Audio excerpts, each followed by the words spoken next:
حضرت انس بن مالک کہتے ہیں ایک رات مدینہ شریف میں کونے سے خوفناک آواز آئی، شدید آواز۔ اب لوگ جمع ہونے لگے کہ ادھر سے آواز آ رہی، کسی نے نیزہ پکڑا ہے، کسی نے تلوار منگائی ہے، لوگ کٹھے ہو رہے ہیں۔ یہ کبھی آ جائے نا کونے سے آواز تو مسئلہ خاصا بن جاتا ہے۔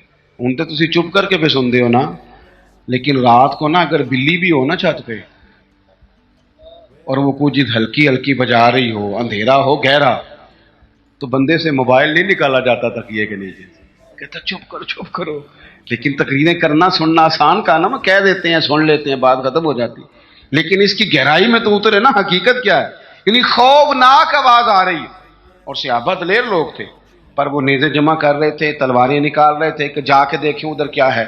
حضرت انس بن مالک کہتے ہیں ہم ابھی پروگرام بنا رہے تھے اس طرف بڑھنے کا، تو ہم نے دیکھا اللہ کے رسول اس طرف سے واپس آ رہے تھے، ہاتھ میں نیزہ پکڑا ہے، گھوڑے پہ سوار ہیں، اور ابو فرمانے لگے سو جاؤ چپ کر کے، میں دیکھ آیا ہوں جانور لڑ پڑے تھے، وہ آوازیں نکال رہے تھے، دیکھ آیا ہوں، سو جاؤ کچھ بھی نہیں۔ حضرت انس کہتے ہیں کمال ہو گئی، رسول پاک کا وہ انداز بہادری والا، دلیری والا، وہ ہماری طبیعتوں کو جوان کر جایا کرتا تھا۔ با ہمت رہیں، با ہمت۔ اور جوانوں یاد رکھو، قرآن پاک نے جو ترتیب بیان کی ہے وہ یہ نہیں ہے کہ آپ چپ کر کے بیٹھے رہیں گے اور مدد آپ کی طرف آ جائے گی۔ جو ترتیب ہے نا قرآن پاک کی وہ یہ ہے کہ ان الذین قالوا ربنا اللہ، بے شک وہ لوگ جنہوں نے کہا کہ اللہ ہمارا رب ہے، ثم استقاموا، پھر وہ ڈٹ گئے، پھر وہ بولیے، پہلے کہا اللہ ہمارا رب ہے، پھر وہ، یعنی یہ کہہ کہ پہلے وہ ڈٹے نا، جب تتنزل علیہم الملائکہ، پہلے وہ ڈٹے ہیں، پھر رب نے ان کی مدد کے لیے فرشتے نازل فرمائے۔ یہ کیا بات ہوئی؟ بابے نے کہہ دیا تینوں کسی نے کچھ کیتا ہے، میں کہو بابے نو بھی کسی کچھ کیتا ہے، تائیں جدیاں گلاں کردا ہے بیوقوف والیاں، اس کو سمجھاؤ اس طرح کی حرکتیں نہیں کرنی چاہیے، بندہ بیچارہ بدگمان ہو جائے گا، ہر دشمن کے بارے میں بدگمانی کرے گا، کبھی کہے گا چاچی نے تعویذ کر دی ہے، کبھی کہے گا وہ میری بھابھی نے تعویذ کر دی۔ کیوں آپ لوگوں کے دلوں میں بغض پیدا کراتے ہیں؟ اللہ کا خوف نہیں آتا کیا؟ کس طرح کا مذاق بنایا ہوا، اور قوم اس کو سمجھ ہی نہیں آتی۔ وہ تجھے جو کچھ بھی ہو جائے، کالا جادو ہو جائے یا نیلا ہو جائے، میرے اور تیرے رسول نے فرمایا ہے تم گھر میں سورۃ بقرہ پڑھو، تمہارے گھر سے جن بھی بھاگ جائے گا اور شیطان بھی بھاگ جائے گا۔ اسوہ حسنہ ہمیں یہ سبق دیتا ہے کہ اپنا ٹائم اپنی ذمہ داریوں پہ خرچ کریں، ادھر ادھر ٹائم نہ ضائع کریں۔ ہمارا ٹائم دوسروں کی ذمہ داریوں کا پتہ کرنے میں خرچ ہوتا ہے، یعنی جہاں بھی لوگ بیٹھیں گے کہیں گے فلانا کچھ بھی نہیں پہ کرتا، فلانا پیر دیکھو نا کڈا تگڑا ہے، کوئی کام نہیں کرتا، فلاں آدمی دیکھو کتنا مالدار ہے، تو یہ تو آپ کا ذمہ ہی نہیں۔ اس نے جو اپنی ذمہ داریوں کا حساب دینا ہے وہ اس نے اللہ کو دینا ہے۔ میری بات کی سمجھ آ رہی ہے؟ دیکھیں نبی پاک علیہ السلام نے دیوس کو پسند نہیں کیا، یعنی اس کے گھر میں بے حیائی ہو رہی اور کہ میں شریف آدمی ہوں کسی کو کچھ کہہ ہی نہیں سکتا، یہ دیوس ہے، بے غیرت ہے۔ کہ گھر کے اندر بے حیائی ہو رہی ہے اور کہتا جی میں شریف ہوں، یہ شرافت نہیں ہے۔ شریعت اسلامیہ غیرت مندی کا سبق بھی پڑھاتی ہے۔ تو میرے نبی پاک علیہ الصلوۃ والسلام نے تصوف کا، طریقت کا، عبادت کا، معرفت کا یہ والا ذوق بھی دیا اور پورا دیا، اور اسے بھی چھوڑا نہ کریں۔ آپ یقین کریں جتنا مزہ سجدے کا، کمال ہو گئی، جتنا مزہ۔ ایک نا دوست میرے پاس آئے تو بڑے پریشان تھے، اور ان کی چہرہ بتاتا تھا کہ بڑا رو کے آئے ہیں۔ پھر آ کے انہوں نے مجھ سے شکایت کی کہ اس طرح فلانے نے کہا ہے، یہ والی تکلیف دی ہے۔ تو حضرت صاحب کیا کریں، لوگ بلا وجہ الزام لگاتے ہیں۔ میں نے آخیا سچ دس کرما لیا، جنہ سواد اج سجدے دا آیا ہی پہلا بھی کدی آیا سی؟ اس نے کہا نہیں۔ تو میں کیا پھر دا مطلب ہے دکھ دے چنگے ہوندے نے نا، یہ جب آئیں تو بندہ سجدہ تو کھل کے کرتا ہے نا، رب کے سامنے رو تو لیتا ہے نا۔ تو اسی لیے تو اقبال نے کہا تھا نا، بچا بچا کے تو رکھ اسے، تیرا آئینہ ہے وہ آئینہ، شکستہ ہو تو عزیز تر ہے نگاہ آئینہ ساز میں۔ ٹوٹے ہوئے دل تو بڑے کمال ہوتے ہیں، ٹوٹے ہوئے دل تو بڑے کمال ہوتے ہیں۔ محبت کے لیے دل ڈھونڈ کوئی ٹوٹنے والا، محبت کے لیے دل ڈھونڈ کوئی ٹوٹنے والا، یہ وہ شے ہے